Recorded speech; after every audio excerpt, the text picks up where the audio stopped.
Honorable Ministers and Deputy Ministers, distinguished guests, ladies and gentlemen, thank you very much for the kind introduction, and I'm very happy to be back in Brunei for the second time this year at the invitation of His Royal Highness Crown Prince Al Muhtadi Billah to co-chair the Young Leaders Program, or the YLP. The YLP was conceived in 2012 by His Majesty Sultan Hassana Bolkiah and Prime Minister Lee Hsien Loong to develop familiarity and friendships between the younger leaders of our two countries. Our senior minister, who was then Deputy Prime Minister Teo Chee Hean, used to lead the Singapore delegation for the YLP. In fact, I was part of the inaugural, the very first YLP as the then acting Minister for Culture in Singapore. A decade later, I'm happy to lead the Singapore delegation for this year's YLP. I've invited Senior Minister Teo to join us so that we can have continuity, and I'm glad he has readily agreed to be part of the delegation. I've also brought younger colleagues from Singapore to be part of this delegation so that we can continue to build close personal ties between the leadership teams of our two countries. I thank my co-chair, His Royal Highness Crown Prince Billah, and all our Bruneian friends, especially Pehin Halbi Yusof and Dato Amin Liu, for their warm hospitality and excellent arrangements for the visit. You have given us a very good program, the chance to have social interactions with our counterparts. We had bowling yesterday. We've had the audience with His Majesty, luncheon with the Crown Prince. We've had the chance to meet many people, and we really appreciate all that you have put together, including the many meals that you have hosted us to. So thank you very much. The special relationship between Brunei and Singapore was built decades ago by the late Sri Begawan and Mr. Lee Kuan Yew. Theirs was a friendship forged by the profound shared experiences of their time, the steps that each side took towards independence for our respective countries, the shared belief that our hard-won independence and sovereignty could only be sustained through determination and grit, and by working with like-minded countries like each other. And ever since, our bilateral relations have grown from strength to strength, especially since we have so much in common. Brunei and Singapore are the two smallest countries in ASEAN. We are both heavily dependent on external trade. We both place a high premium on a stable and rules-based international order because that's the basis for our prosperity and growth. And that's why there is such a strong and natural affinity between our two countries. This has enabled our friendship to endure through the decades and helped us flourish as two sovereign nations. Next year, we mark the 40th anniversary of diplomatic relations between our two countries. It's an opportunity to celebrate our many achievements, to renew our bonds of friendship, and to chart the next bound of our special relationship. And it's timely for us to do so because we are entering a different world, a world which is more dangerous, more fragmented, and less hospitable to small states like us. And we can see the troubling developments all around us. In Europe, the war in Ukraine has been raging on for nearly 2 years with no resolution in sight. In the Middle East, the conflict between Israel and Hamas is entering its 3rd month and is causing immense suffering for the people of Gaza. And the violence also threatens to escalate into a wider conflict in the region. Here in Asia, we are fortunate to have enjoyed peace for more than 50 years since the end of the Vietnam War. But things can easily go wrong. Although both the two superpowers, America and China, do not want a conflict, there are tensions and risk in this part of the world because of the cross-strait situation, as well as rival claims in the South China Sea. So accidents and miscalculations can easily happen. These geopolitical uncertainties are also weighing on the global economy. In the past, free trade was actively promoted around the world as part of win-win cooperation and for global shared prosperity. Now, trade is shaped not just by economic logic, but also by geopolitical alignment and national security. The major powers are taking active steps to rebuild their industrial base, their industrial capacity, and to shore up their own security. Countries are nearshoring or friendshoring to build more resilient supply chains. Companies are adding in more redundancy and taking steps to reduce disruption risk. So we are operating in a very different global economy from the past few decades. Meanwhile, climate change continues to loom large. Countries around the world have taken steps to reduce greenhouse gas emissions. But these steps still fall far short of what would be necessary to stabilize the climate at between 1.5 to 2 degrees of warming. That's the threshold beyond which many scientists expect to see irreversible tipping points in terms of global warming. In fact, we are already experiencing more frequent extreme weather events, and if we continue on the current trajectory, we are likely to see more weather changes, as well as an escalating environmental and climate disaster. We hope it's not too late to prevent this from happening, but we have to be prepared for worst-case scenarios, including the impact of rising sea levels on our low-lying coastal areas. In short, the world has become more fragmented and volatile, more dangerous, and there are more tail risks which can create significant uncertainties for all of us. As small states, both Brunei and Singapore have to adapt to the world as it is, and not as we would like it to be. But we are far from powerless. Being small allows us to stay nimble and to move quickly, to survive and thrive through our own wit and ingenuity, and importantly, to work with like-minded partners to advance our shared interests. For example, consider how 4 small countries, Brunei, Singapore, Chile, and New Zealand, we called ourselves the P4. We came together for a free trade agreement years ago, and this set the stage for a much more ambitious Pacific Rim Agreement, or the TPP. It later became the CPTPP, which is now one of the world's largest free trade areas. So, small states, may seem small. It may seem like we have not much ability, but in fact, we have agency. We can make things happen despite our small size. And that's why in this big, dangerous world, it is essential for Brunei and Singapore to band together. As close friends, we must work together to manage risk more proactively and to position ourselves well for the future. Fortunately, we have built up a deep collaboration across a wide range of areas over the decades, and this forms a very strong foundation for us to build upon. One good example is defense cooperation, which is a key pillar of our relationship.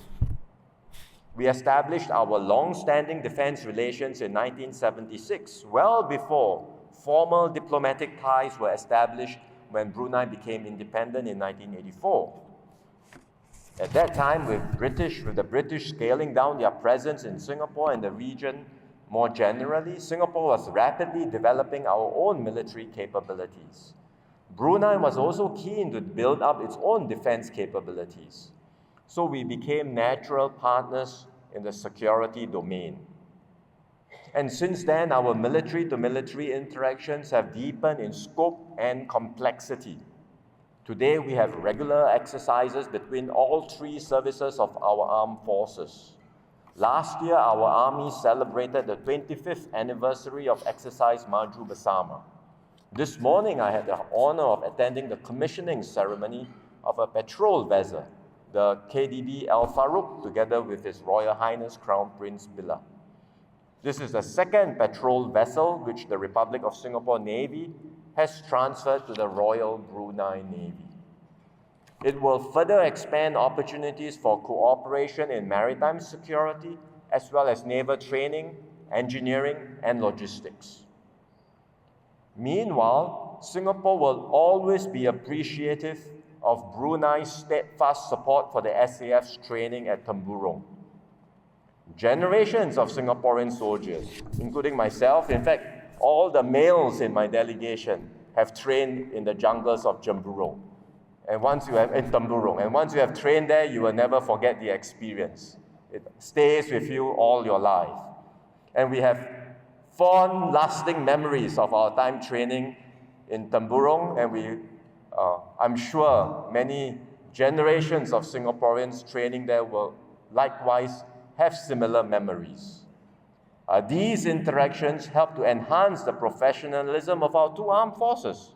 And more importantly, they also build trust and forge deep ties of friendship amongst our peoples. Another long-standing example of our partnership is the Currency Interchangeability Agreement.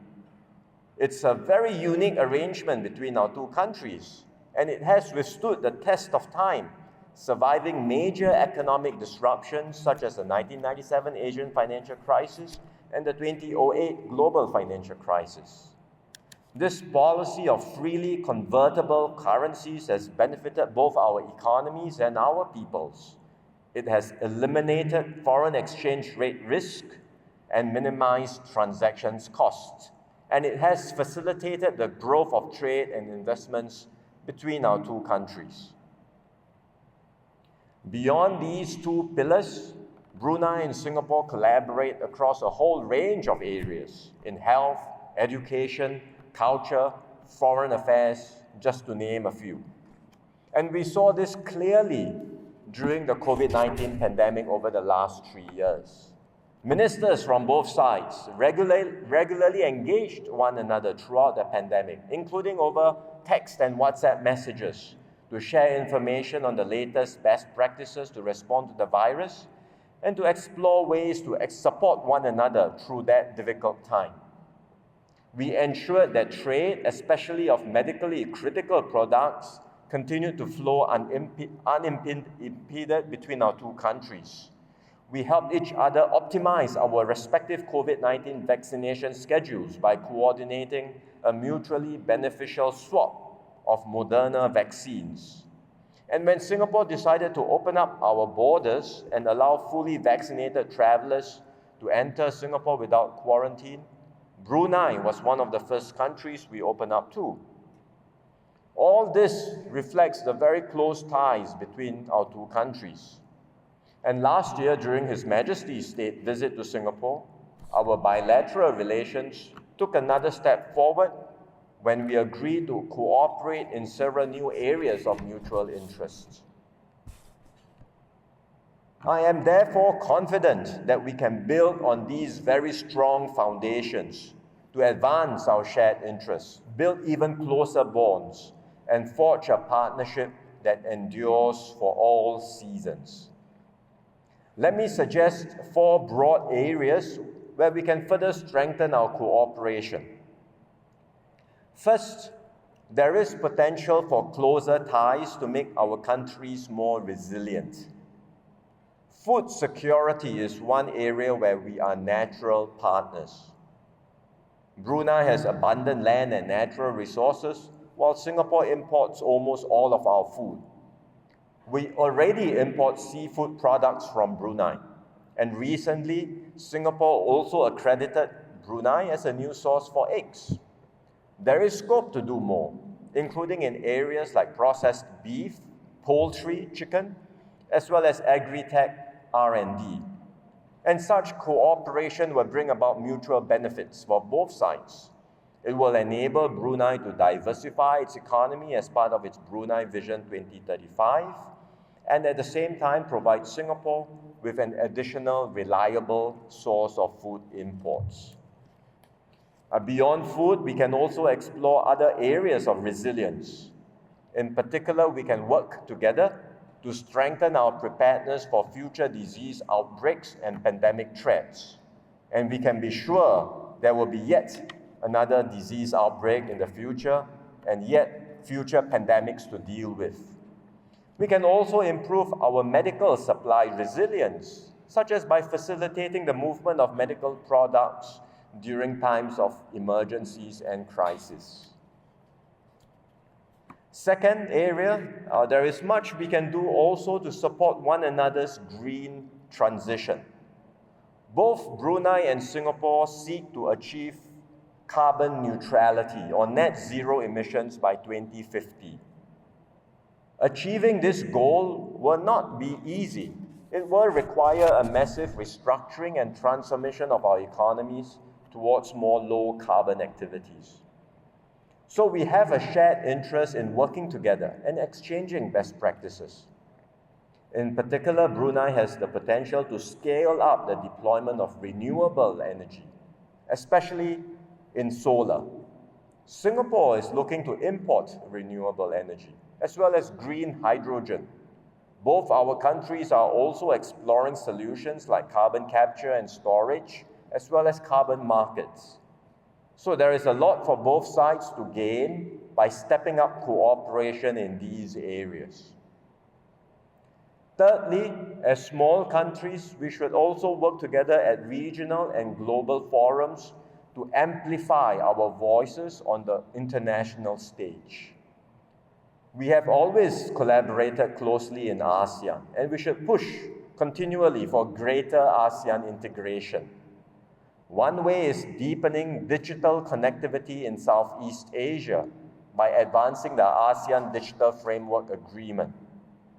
And we can also benefit from better infrastructure linkages in the region, for example, in transport and power grid connections. A strong and united ASEAN will give us the best chance to secure continued peace, stability, and prosperity for all of us and for the region. Globally, our shared strategic outlook also makes our two countries natural partners at many international platforms. We should work together to sustain and strengthen the rules-based international order. At the WTO, we can help to advance the discussions around outstanding issues like dispute settlement and shape the agenda for WTO reform and strengthen the global consensus on free trade. We can also find ways to update multilateral institutions like the IMF and the World Bank so that they are better equipped to deal with the global challenges of our time. Fourth and finally, we should continue to engender more frequent and closer interactions with each other and strengthen our people-to-people ties. Because these people linkages are the foundation of our special relationship. We are doing this at the leadership level, and as I mentioned earlier, this started with the friendship between the late Sri Begawan and Mr. Lee Kuan Yew. The friendships and frequent interactions have continued with His Majesty Sultan Hasanah Bolkiah and successive Prime Ministers of Singapore, from Mr. Goh Chok Tong to Mr. Lee Hsien Loong, and I assure you that it will continue under my watch. Over the past few days, I've had good meetings with His Majesty, as well as His Royal Highness the Crown Prince, and my colleagues in the delegation have also had the chance to get to know their counterparts better. All of us, everyone in Singapore, in the leadership team of Singapore, are fully invested in growing this special relationship with Brunei. Apart from this, we should intensify exchanges between our two civil services to share best practices and bring them closer together. Today, we already conduct many exchanges and training with one another. I'm sure many Bruneian officials have either participated in the various programs held in Singapore, or you have hosted visiting Singaporean counterparts here in Brunei. In fact, we have with us today 10 participants of the Brunei-Singapore Defense Scholars Interaction Program. I think they are here in this room, at the corner here. It's an exchange program jointly organized by MINDEF Singapore and MINDEF Brunei to build ties between the future leaders of our armed forces. They have spent the last 3 days in Brunei meeting senior defense leaders from both sides and learning about our common security challenges. Recently, we took another step to deepen our civil service exchanges with 8 Bruneian civil servants starting year-long attachments with Singapore government agencies. And these are important initiatives that we want to continue to enhance as much as possible. We should also broaden and strengthen exchanges amongst our youths, because many of us in this room probably would appreciate and understand the importance of the special relationship between our two countries. But younger Bruneians and younger Singaporeans may be less familiar with our historical circumstances, with the strategic imperatives of our two countries coming together, or they may even take the special bond we share for granted. So we should make an extra effort to encourage more exchanges between our youths and to nurture youth leaders on both sides so that they have a broad understanding of our history, our culture, and our strategic imperatives and perspectives. We are already bringing our students together through the Brunei Darussalam Singapore Youth Education Scholarship. This has started, and we will soon welcome a second batch of students in Singapore next month. For our young adults, we have the Singapore Brunei Youth Leaders Exchange Program, which we take turns to host, and Singapore is happy to host next year. These are all important platforms which we must continue to develop and grow. To conclude, as small states, Brunei and Singapore will always share similar interests and concerns. In a world that is increasingly beset by turbulence and volatility, both of us have stood as bastions of peace and stability. Working hand in hand, we have defied the odds of history to succeed, and we have built a deep reservoir of mutual trust and respect for one another. The 40th anniversary of diplomatic relations next year is an occasion for us to celebrate. But we should not just look back and take stock at what we have achieved. We should also look forward to set new and more ambitious targets for cooperation and to renew and strengthen our partnership for the next bound. Together, we can navigate the challenges ahead and create many more opportunities for shared growth and prosperity. Together, we can take the special Singapore-Brunei relationship to even greater heights and ensure our partnership endures for all seasons. Thank you very much.